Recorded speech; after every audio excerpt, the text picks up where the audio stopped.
حضور صلی اللہ علیہ وآلہ وسلم نے ایک بار صحابہ سے پوچھا سب سے قابل رشک ایمان کن لوگوں کا ہے، کیا تم جانتے ہو؟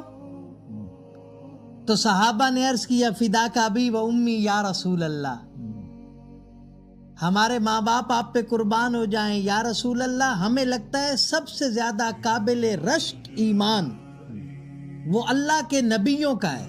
سبحان اللہ۔ حضور نے فرمایا کہ اللہ کے نبی پر تو اللہ کی وحی آتی ہے، اس کا ایمان قابل رشک کیسے ہوا؟ تو صحابہ نے عرض کی کہ یا رسول اللہ پھر آپ کے جو صحابہ ہیں ان کا ایمان سب سے قابل رشک ہوگا۔ حضور نے فرمایا نہیں، تم نے تو مجھے دیکھا ہے اور مجھے دیکھ کے، میرے کردار کو دیکھ کے تم نے کلمہ پڑھا ہے، اور قرآن سن کے تم نے میری زبان سے تم نے کلمہ پڑھا ہے۔ صحابہ نے عرض کی یا رسول اللہ پھر آپ ہی بتائیں سب سے قابل رشک ایمان کس کا ہے؟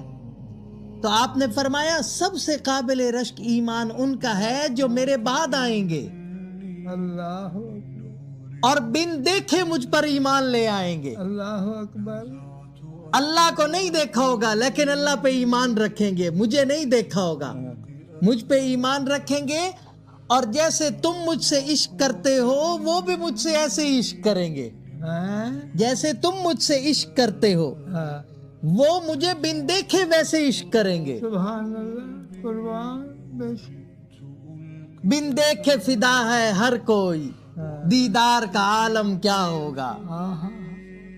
جب حسن تھا ان کا جلوہ نما، انوار کا عالم کیا ہوگا؟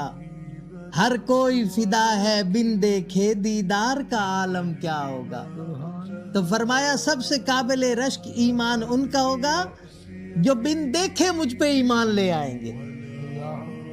تو ہم کتنے خوش قسمت ہیں کہ ہمیں حضور کی نسبت نصیب ہوئی، قربان۔ اور ہمارے لیے حضور نے 1400 سال پہلے فرمایا کہ ہمارا ایمان قابل رشک ہے بڑا۔ سبحان اللہ۔ ہم اپنی قسمت پہ کیوں نہ ناز کریں؟ یہ حضور کا فرمان ہم پہ مصداق آتا ہے۔ اللہ اللہ ہمیں حضور کے عشق میں جینا مرنا نصیب کرے، اور گنبد خضرا کے سامنے ہماری روح پرواز ہو، سامنے جلوہ یار ہو اور